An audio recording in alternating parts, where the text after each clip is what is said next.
বলে আপনারা রেডি হলে পরে আমাকে জানাবেন। রেডি?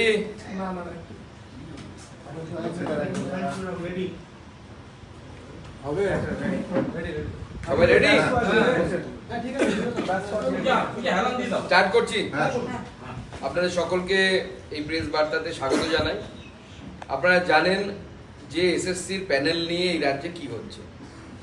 এই রাজ্যে শিক্ষক দুর্নীতি নিয়ে মন্ত্রী জেলের ভেতরে, মন্ত্রীর কাছের লোকের বাড়ি থেকে কোটি কোটি টাকা পাওয়া গেছে, 51 কোটি টাকা মতো পাওয়া গেছে দু জায়গায়, এবং শিক্ষকদেরকে দু শ্রেণীতে এখন ভাগ করা হচ্ছে, শিক্ষক এবং ব্যতিক্রমী শিক্ষক। আমাদের শিক্ষামন্ত্রী, বর্তমান শিক্ষামন্ত্রী নোমেনক্লেচার অনুসারে, নামকরণ অনুসারে। শুধু তাই নয়, এই অযোগ্যদেরকে বাঁচানোর জন্য, যেটা এসএসসি সুপ্রিম কোর্টে গিয়ে বলেছে, প্রায় 8000 নাকি অযোগ্য শিক্ষক আছে যাদেরকে ব্যতিক্রমী শিক্ষক আমাদের বর্তমান শিক্ষামন্ত্রী নাম দিয়েছে। তাদেরকে বাঁচানোর জন্য এই গোটা রাজ্যে প্রায় 1,30,000-এর বেশি শিক্ষককে আবার হিউমিলিয়েশন করা হচ্ছে, অপমান করা হচ্ছে। এই রাজ্যে 1,30,000 শিক্ষকের কাছ থেকে নথি চাওয়া হয়েছে রাজ্য শিক্ষা দপ্তরের মাধ্যমে, এবং তার জন্য নির্দেশও জারি করা হয়েছে, এবং নির্দেশিকা অনুযায়ী জানানো হয়েছে যে রাজ্যের সমস্ত শিক্ষককে আগামী 27শে মের মধ্যে চাকরি সংক্রান্ত সমস্ত নথি জমা দিতে হবে, এবং সেই নথি জমা করতে বলা হয়েছে ডিআইদের কাছে, ডিস্ট্রিক্ট ইন্সপেক্টর অফ স্কুল, তাদের কাছে জমা করতে বলা হয়েছে। যারা 30 বছর 35 বছর আগে চাকরি পেয়েছেন তাদের কাছ থেকেও, এই সম্মানীয় শিক্ষক এবং শিক্ষিকা তাদের কাছ থেকেও নথি চাওয়া হচ্ছে। মানেটা কি? আপনারা কেন, অর্থাৎ রাজ্য শিক্ষা দপ্তর এবং এসএসসি বারবার কেন যোগ্য আর অযোগ্যদেরকে মিক্স করে দেওয়ার, তাদেরকে মিলিয়ে দেওয়ার, বা অযোগ্যদেরকে যোগ্যদের ঘাড়ের উপরে রেখে, বন্দুক রেখে পার করে দেওয়ার ব্যবস্থা বারবার চেষ্টা চলছে কেন? এবং কিছু কিছু শিক্ষক যারা আর কিছুদিনের মধ্যে অবসর গ্রহণ করবে, তাদেরকেও সকলকে এই নথি জমা দিতে বলা হয়েছে। কিন্তু আমার প্রশ্ন হচ্ছে যে শিক্ষা দপ্তরের কাছে এই তথ্য তো থাকা উচিত। আপনি এসএসসি রেকমেন্ডেশন লেটার চাইছেন কার কাছ থেকে? ইনকামবেন্টের কাছ থেকে। এসএসসির কাছেই তো এসএসসি রেকমেন্ডেশন লেটার থাকা উচিত। এখন যদি আমি স্কুলে চাকরি করতাম, আমি এসএসসি দিয়ে চাকরি পেয়েছিলাম, এখন যদি আমাকে খুঁজে বের করতে বলা হতো যে আপনি রেকমেন্ডেশন লেটার পাঠান, ভাবুন তো সেই 30 বছর আগে যে শিক্ষক, যখন এসএসসিও চালু হয়নি, সেই সময়কার কমিটির মাধ্যমে চাকরি হতো। কমিটি ইন্টারভিউ নিয়ে একটি ইনল্যান্ড লেটারে অ্যাপয়েন্টমেন্ট লেটার পাঠাতো, সেই চিঠি এখন খুঁজে বের করতে বলা হচ্ছে। তাহলে আমার প্রশ্ন হচ্ছে যে বারবার, যারা যদি কেউ অযোগ্য থাকে তদন্ত হোক, কিন্তু বারবার সকল শিক্ষক এবং শিক্ষাকর্মীকে এইভাবে কাঠ গড়ায় কেন তোলা হচ্ছে, এবং জনমানসে হেয় প্রতিপন্ন করার একটা চেষ্টা রাজ্য সরকারের তরফ থেকে কিন্তু বারবার দেখা যাচ্ছে। এবং রাজ্য সরকারের টার্গেটই মনে হচ্ছে যে 1.5 লক্ষ শিক্ষক এবং শিক্ষাকর্মীকে অযোগ্যদের সাথে জড়িয়ে দেওয়া। এবং আমার মনে হয় তৃণমূল একটা নোংরা রাজনীতি করছে। যদি সিপিএম এর সময় নিয়োগ দুর্নীতি হয়ে থাকে, যেটা অনেক সময় আমরা তৃণমূলের নেতাদের মুখে শুনি, তাহলে তাদেরকে ধরুন, কোনো আপত্তি নেই তো। কিন্তু এতদিন, এই 2011 থেকে এতদিন, তাহলে আপনারা কি করছিলেন? সিপিএম এর আমলে যদি দুর্নীতি হয়ে থাকে তাদেরকে আপনারা জিজ্ঞাসাবাদ করেননি কেন? আমরা জানি যে সিপিএম ধোয়া তুলসী পাতা নয়, কিন্তু যারা সিপিএম এর সাথে ছিলেন তাদের অনেকেই তখন আপনার দলে, আপনাদের দলে, এবং তারা স্বীকারও করেছে। যেমন উদাহরণস্বরূপ আমি দুটো নাম বলতে পারি, তাপস চ্যাটার্জি, কাছেই থাকেন। উদয়ন গুহ, যিনি ক্যামেরার সামনে বলেছেন ওনার বাবাকে নাকি উনি চাকরি দিতে দেখেছেন, আপনাদের মিডিয়াকে বলেছেন পার্টির মাধ্যমে চাকরি হতো। তো এদেরকে তো, এরা তো জনসমক্ষে, তাপস চ্যাটার্জি বা উদয়ন গুহ, এরা তো জনসমক্ষে স্বীকার করেছেন যে সিপিএম আমলে দুর্নীতি করে চাকরি দেয়া হতো। তো সমস্ত শিক্ষককে, এই যে 1.5 লক্ষ শিক্ষক প্রায়, এদেরকে এইভাবে জনমানসে হেয় প্রতিপন্ন না করে আপনারা ডাইরেক্ট এদের দুজনকে জিজ্ঞাসাবাদ করুন, তাহলে তো সমস্ত কিছু ক্লিয়ার হয়ে যেত, জলের মতো পরিষ্কার হয়ে যেত। তাহলে আমরা এই যে 1.5 লক্ষ শিক্ষককে এইভাবে বারবার অপমানিত হতে দেখতাম না। আমাদের যেটা মনে হয়, আমার যেটা মনে হচ্ছে যে সুপ্রিম কোর্টে কি হতে চলেছে সেটা এই রাজ্য সরকার বুঝে গেছে। অতএব যে 8,000 লোকের চাকরি যাবে তারা তো টাকা দিয়ে চাকরি পেয়েছিলেন, হ্যালো করি মাখোতে তৃণমূলের নীতি অনুসারে। তো স্বাভাবিকভাবে এই শিক্ষকদের এখন চাপ তৃণমূল কংগ্রেসের নেতাদের উপরে পড়বে, যাদের কাছে তারা টাকা দিয়েছিলেন। তো সেই জন্য এই 8,000 শিক্ষককে, যারা যোগ্য 1.5 লক্ষ শিক্ষক, তাদের সাথে একসাথে মিশিয়ে দিয়ে একটা মিশালি তৈরি করে সুপ্রিম কোর্টে খাওয়ানোর পরিকল্পনা করছে তৃণমূল কংগ্রেস সরকার। ভারতীয় জনতা পার্টি এইভাবে সমস্ত শিক্ষকদেরকে, অর্থাৎ যারা যোগ্য, তাদেরকে হিউমিলিয়েট করার আমরা তীব্র বিরোধিতা করছি। এবং আমরা মনে করছি, বিজেপি মনে করছে যে রাজ্য সরকারের অধিকার নেই বারবার এইভাবে শিক্ষকদের কাছ থেকে নথি চেয়ে, অর্থাৎ যারা যোগ্য শিক্ষক তাদের কাছ থেকে নথি চেয়ে তাদেরকে অপমান করা। আমরা এই সমস্ত শিক্ষকের পাশে, যারা যোগ্য তাদের পাশে আছি, তাদের প্রতি আমাদের পূর্ণ আস্থা আছে। আপনারা যথেষ্ট সুনামের সাথে বিগত দিনে কেউ 20 বছর পড়িয়েছেন, কেউ 10 বছরের উপরে হয়ে গেছে, তারা আপনারা স্বনামধন্য শিক্ষক শিক্ষিকা আছেন, সম্মানীয় শিক্ষক শিক্ষিকা আছেন, তাদের এবং তাদের পরিবারের সাথে ভারতীয় জনতা পার্টি তথা বিজেপি আছে। এবার যদি আপনাদের অন্য কোনো প্রশ্ন থাকে। এই প্রসঙ্গে জিজ্ঞেস করি, অনেক শিক্ষক শিক্ষিকা তারাও বলছে যে অনেকের কাছে যারা প্রথম এসএসসি হয়েছে বা এসএসসির আগে, যেটা আপনি বলবেন, তাদের কাছে অনেক সময় কিছু নেইও, মানে নথিও তেমনভাবে তারা পাচ্ছে না, তারা ভয়ে রয়েছে যে কি হবে, চাকরিটা থাকবে কি থাকবে। দেখুন, স্বাভাবিক ব্যাপার। আপনি একজন 30 বছর আগের ব্যক্তিকে যদি বলেন যে যিনি ভার্জ অফ রিটায়ারমেন্ট আছে, তাকে যদি বলেন তার সমস্ত নথি খুঁজে বের করা, কিন্তু চরম চাপের বিষয়। তার ভয় হওয়াটা অস্বাভাবিক কিছু না। আমরা তো এটারই প্রতিবাদ করছি যে মেন্টাল অ্যাগনি, মানসিক অবসাদের মধ্যে একটা বিরাট সংখ্যক পরিবারকে ফেলে দিচ্ছে। 1.5 লক্ষ যদি শিক্ষক শিক্ষিকা হন, সম্মানীয় শিক্ষক শিক্ষিকা, তার পরিবার হিসেব করুন, পরিবার পিছু 4 জন যদি আমরা কম করে ধরি, তাহলে এই গোটা রাজ্যের কম করে 4 লক্ষ, 5 লক্ষের বেশি, 6 লক্ষের কাছাকাছি পরিবারের মানুষ, অর্থাৎ এই বাংলার নাগরিক যারা শিক্ষিত, এই ধরনের নাগরিক যাদের সমাজে বিশেষ একটা সম্মান আছে, সেই সমস্ত লোকদেরকে আপনারা প্রশ্নচিহ্নের মুখে ফেলে দিচ্ছেন। এই অধিকার রাজ্য সরকারকে কেউ দেয়নি। শুভেন্দু অধিকারীর পরে এবার ঘাটালের বিজেপি পার্টির সেক্রেটারির বাড়ি সহ 3 জায়গাতে পুলিশ হানা দিয়েছে রাত্রেবেলা তুমুল বচসা বিজেপি প্রার্থীর সঙ্গে পুলিশের। দেখুন, আমরা এর বিরুদ্ধে নির্বাচন কমিশনে যাব। গতকাল রাত 2:50 নাগাদ আমাদের ঘাটালের প্রার্থী ডক্টর হিরণময় চট্টোপাধ্যায়, তার আত্মসহায়কের বাড়িতে পুলিশ যায়, খড়গপুরে যায়। ঘাটাল থানার পুলিশ তার জুরিসডিকশনের বাইরে, কোনো কাগজ ছাড়াই, কোনো সার্চ ওয়ারেন্ট তারা দেখাতে পারেনি। বাড়িতে সেই সময় সেই আত্মসহায়কের অসুস্থ মা ছিলেন, তাকে পুলিশ মেন্টাল অ্যাগনি, মানসিক চাপ তৈরি করার সৃষ্টি করে। মেদিনীপুর শহরে তন্ময় ঘোষ, আমাদের ঘাটাল সাংগঠনিক জেলার জেনারেল সেক্রেটারি, তার বাড়িতে গিয়ে তার বাড়ি সার্চ করার চেষ্টা করে। অনুরূপে ঘাটালে সৌমেন মিশ্র, তার বাড়িতে যাই। তার আগে কোলাঘাটে আমাদের বিরোধী দলনেতা শুভেন্দু অধিকারীর অফিসে পুলিশ গেছিল। এবং সব থেকে বড় কথা, পুলিশ ধরে নিলাম কোর্টেরও উপরে, মমতা বন্দ্যোপাধ্যায়ের পুলিশ তো কোর্টের উপরে হতে পারে, কোর্ট মানা করেছে শুভেন্দুবাবুকে ওখানে যাওয়া যাবে না, তারপরেও তারা গেছে। কিন্তু সব থেকে যে প্রশ্নটা বারবার উঠছে, আইপ্যাকের লোক সঙ্গে নিয়ে গেছে, পুলিশ কেন আইপ্যাকের লোকেদেরকে সঙ্গে নিয়ে করবে? আইপ্যাক কি পুলিশের দ্বারা হায়ার করা কোনো এজেন্সিতে পরিণত হয়েছে? এর তদন্ত হওয়া উচিত। এবং সেই ওসির বিরুদ্ধে বা যে অফিসারের আদেশ দিয়েছে, নির্দেশ দিয়েছে, তার বিরুদ্ধে নির্বাচন কমিশনের ব্যবস্থা নেওয়া উচিত।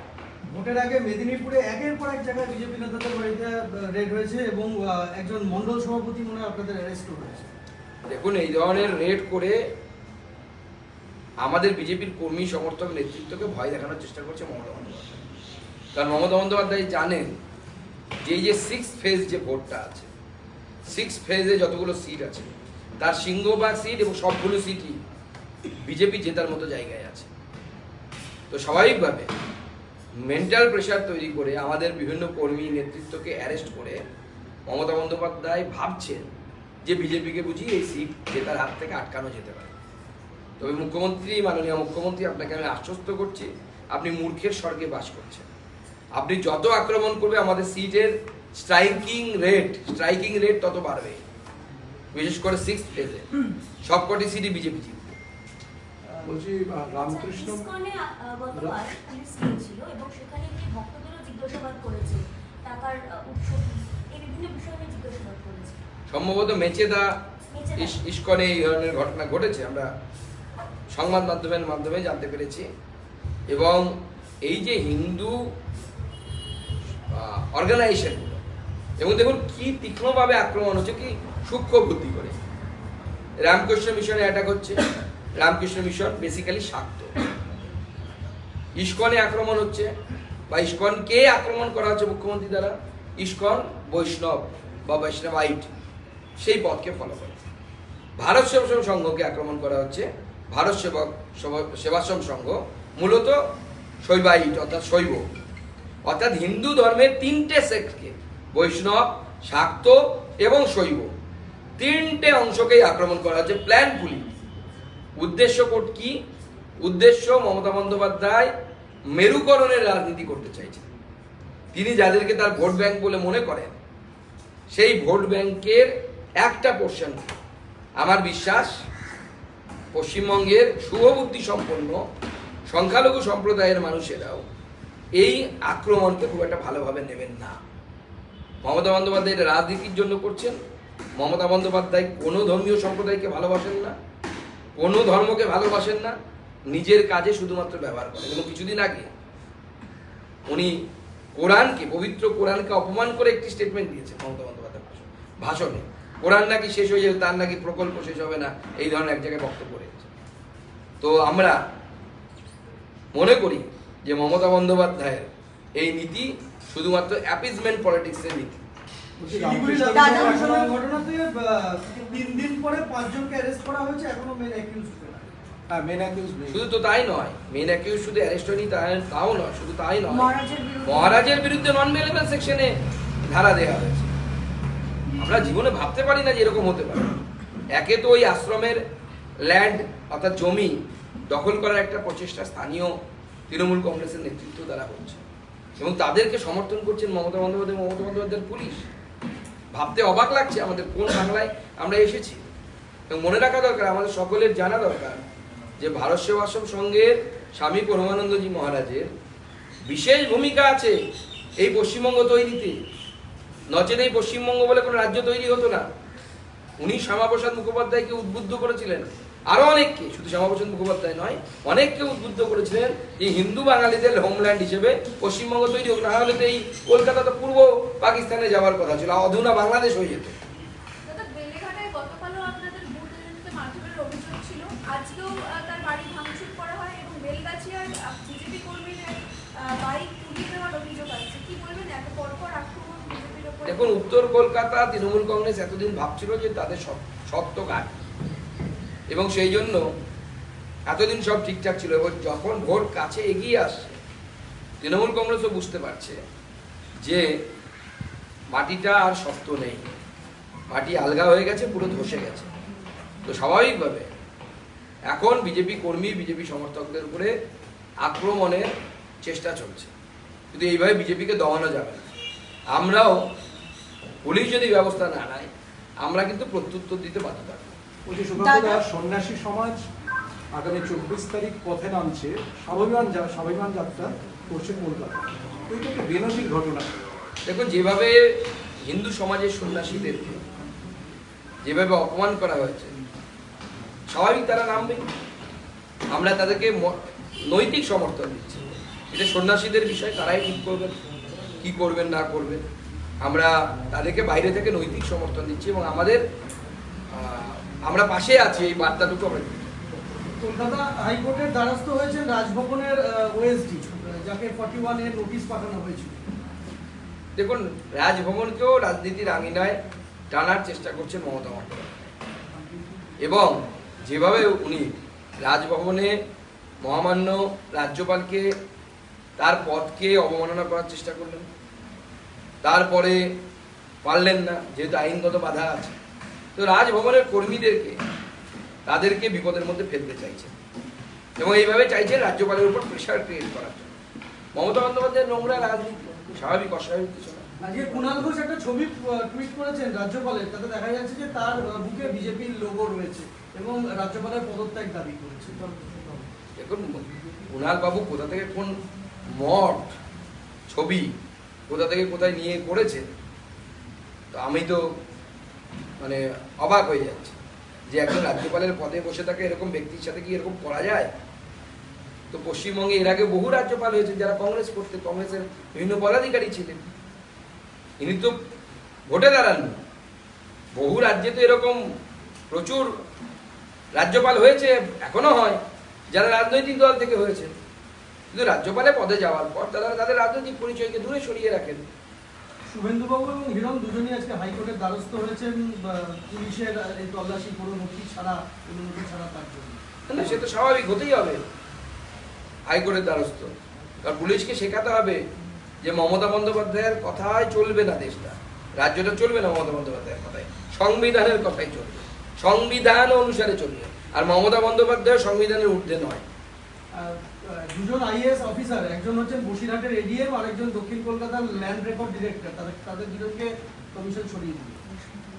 তাদের বিরুদ্ধে নিশ্চয়ই কোনো অভিযোগ আছে, সম্ভবত এই যে এরাই সম্ভবত সেই আধিকারিক যারা নুরুল কি নাম, নুরুল প্রার্থী বাইরে বসিরহাটের হাজি নুর, আর এদিকে দক্ষিণ কলকাতার মালা রায়, তাদের এনওসি না থাকা সত্ত্বেও এদের যে নির্বাচনী যে এফিডেভিট তাকে এরা পাস করে দিয়েছে, পারে না নিয়ম অনুসারে, যে কারণে দেবাশিস ধরের নমিনেশন ক্যান্সেল হলো। সেই একই পাপ করে, একই ভুল করে এদের নমিনেশন অ্যাকসেপ্টেড হয়ে গেল। কমিশন তো সঠিক সিদ্ধান্ত নিয়েছে। বলছি, আপনাকে শোকজ করার পর অভিজিৎ গঙ্গোপাধ্যায়কে আজকে 24 ঘন্টার জন্য সেন্সর করা হলো। দেখুন, নির্বাচন কমিশনের নিয়ম আমরা মানব, তো শোকজ আমাকে করেছে, তা নিয়ে মামলা চলছে। আগামী দিনে মামলার গতি প্রকৃতি দেখে আমার টিম তৈরি আছে উত্তর দেওয়ার জন্য, আমরা শোকজের উত্তর দেবো প্রয়োজনে।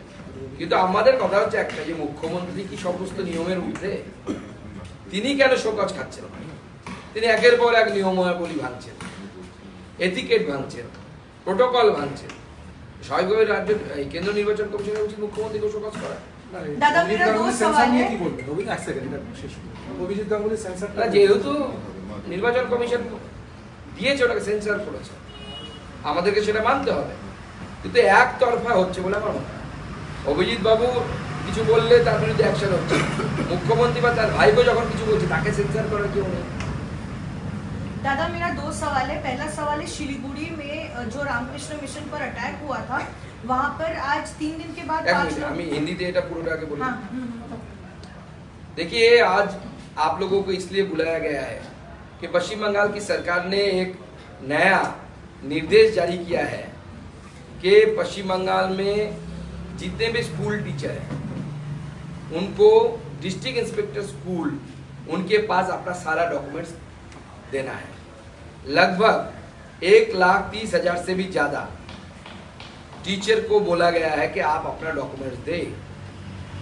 जहां तक हमें पता है कि कोर्ट में एसएससी ने यानी सरकार ने, पश्चिम बंगाल की सरकार ने बोला है कि लगभग 8,000 जॉब टीचर के घोटाले से नियुक्ति हुई है।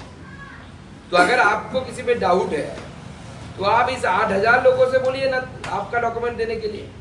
लेकिन आज से 30-35 साल पहले भी जिन लोगों को नौकरी मिला, पहला एसएससी में जिनको नौकरी मिला, उनको भी आप पूछ रहे कि आप डॉक्यूमेंट दे, अपना डॉक्यूमेंट जमा करें।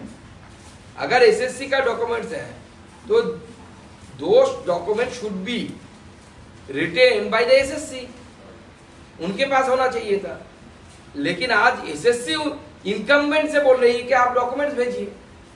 ये पूरी तरीके से मुझे लगता है कि बंगाल के शिक्षक समाज को ह्यूमिलिएट करने के लिए, अपमानित करने के लिए राज्य सरकार ये काम कर रही है। और अगर इस स्टेट गवर्नमेंट को लगता है कि पश्चिम बंगाल में जब सीपीएम की राज थी उस समय घोटाला हुआ है, उस समय नौकरियां बेची गई है, तो आपके पास तो सीपीएम के समय के लोग हैं। तापस चटर्जी है जो सीपीएम में विधायक थे, इधर भी गए काउंसिलर थे, इधर गए विधायक काउंसिलर बने, चेयरमैन बने। आपके पास उदयन गुहा है, इन दोनों ने इन फ्रंट ऑफ कैमरा इन्होंने एक्सेप्ट किया है कि सीपीएम के समय नौकरियां दिए जाता था, अपने कैडर को बेचा जाता था। अगर इन्होंने ऐसा कहा है, जो इन फ्रंट ऑफ कैमरा कहा है इन्होंने, तो इनको बुलाना चाहिए, आप बुलाइए और इनसे पूछिए कि कैसे होता था घोटाला, कौन घोटाला करता था, और उन लोगों के ऊपर आप कार्रवाई करिए। देखिए, जिस बंगाल में शिक्षक को सम्मान के नजरिए से देखा जाता है, रेस्पेक्ट किया जाता है, उस बंगाल में आज लगभग 1.5 लाख शिक्षकों से डॉक्यूमेंटेशन मांगा जा रहा है। उनको बोला जा रहा है कि आप प्रूव करिए कि आप जाली शिक्षक नहीं है, आप फेक शिक्षक नहीं है, आपने सब नौकरी सही तरीके से मिला है आपको, या आप खुद प्रूव करें। हमें लगता है कि पूरी तरीके से शिक्षक समाज का ह्यूमिलिएशन है और ये बंद होना चाहिए। दादा, पहला सवाल है कि शिलीगुड़ी में रामकृष्ण मिशन पर जो अटैक हुआ था, 3 दिन के बाद आज 5 गिरफ्तारी हुई है, लेकिन मेन अक्यूज प्रदीप रॉय की गिरफ्तारी अभी भी नहीं हुई है, और ये अब एक काउंटर कंप्लेन की गई है खुद महाराज के खिलाफ। कैसे देखते हैं इसको? देखिए, तृणमूल कांग्रेस की ये जो एक्शन है सिलीगुड़ी में, रामकृष्ण मिशन के ऊपर हमला, ये पूरी तरीके से ममता बनर्जी के भाषण से प्रोत्साहित होकर किया गया है। जब ममता बनर्जी ने इस्कॉन को, रामकृष्ण मिशन को और भारत सेवा संघ को अटैक किया, यानी पूरे हिंदू समाज के ऊपर उन्होंने हमला किया। क्योंकि इस्कॉन आप जानते हैं वैष्णव है, वैष्णवाइट्स है, इधर रामकृष्ण मिशन शाक्त है, माँ काली की उपासना करते हैं, दूसरी तरफ भारत सेवा संघ शैवाइट है, यानी भगवान शिव की, महादेव जी की वो आराधना करते हैं। तो पूरे हिंदू समाज को लपेटे में लेने के लिए, अपमानित करने के लिए ममता बनर्जी ने डिलिबरेटली आक्रमण किया है इन तीनों संस्थाओं के ऊपर, पूरे हिंदू समाज के ऊपर उन्होंने आक्रमण किया है, और उससे हिंदू आक्रोशित भी है।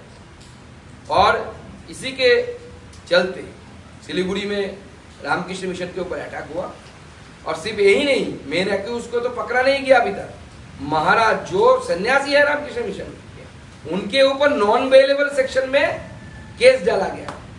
आप सोचिए कौन से स्टेट में हम जी रहे हैं। दादा, 24 तारीख को राज्य के जितने भी साधु संत हैं एक मैसिव रैली निकालने वाले हैं वो, और ये ममता बनर्जी के बयान के खिलाफ होने वाला है। कैसे देखते हैं इसको? देखिए, संत समाज 24 तारीख को एक स्वाभिमान यात्रा बोल के यात्रा यहाँ पे निकालने वाले हैं, ऐसा हमें भी पता चला है। तो संत समाज जिस तरीके का आक्रमण, अटैक कार्तिक महाराज के ऊपर, भारत सेवा संघ के ऊपर और भी संस्थाओं के ऊपर किया गया है, इससे दुखित है और बहुत आक्रोशित भी है। हमारा मोरल सपोर्ट, नैतिक समर्थन इस जुलूस को है। Sir, we have seen a horrific accident in the state of Maharashtra where a minor was driving a Porsche car and he was arrested initially but was given bail under 15 hours only. How do you look into the entire incident? There are some problems regarding the traffic security in this country. So our government is always trying to cope with this problem, but we feel also that some more things to be done to secure the roads of this country. And we are one of the leading nations in which lots of people die due to the road accident. Somehow we have to curb it and number should be minimized. So our government is taking one after one initiative. I hope in future we will be able to decrease the number of road accidents in our country. दादा, संदेशखाली की घटना को 4 महीने हो चुके हैं, लेकिन कल मुख्यमंत्री ने कहा है कि हाजी नूरुल बसीरहाट से जीतने के बाद वो संदेशखाली जाएंगे। इस बयान को कैसे देखते हैं? देखिए, इस बयान जो है इसमें ममता बनर्जी का इंडिकेशन शामिल है। क्या इंडिकेशन है? कुछ साल पहले बसीरहाट में दंगा हुआ था हिंदू और मुस्लिमों के बीच, और सब हिंदू कहते हैं बसीरहाट में इस दंगे का मास्टरमाइंड हाजी नूरुल था, और उसके बाद ममता बनर्जी ने उसको हटा दिया था, फिर से उनको सजा धजा के मेकअप करके उनको कैंडिडेट बना दिया। इससे पता चलता है कि ममता बनर्जी हाजी नूरुल जीतने के बाद बसीरहाट में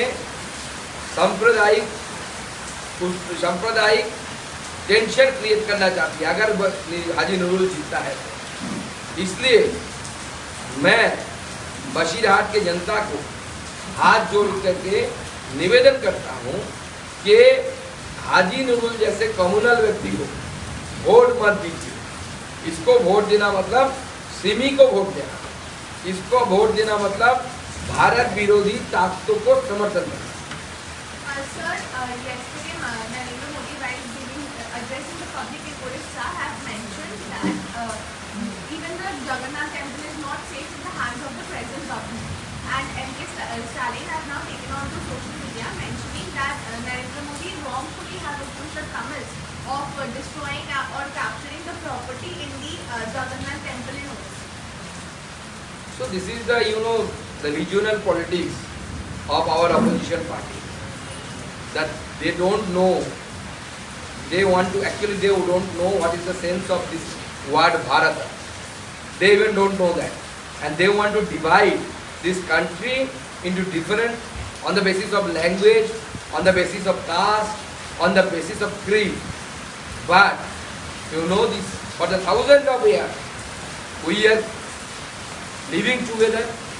It may be Tamil people, it may be the Bengalis, it may be the Udiyas, and lots of people, lots of different states and linguistic groups. We are sticking together by a invisible gum. That is the spirit of this country. And our opposition don't accept it, and they don't believe in this concept.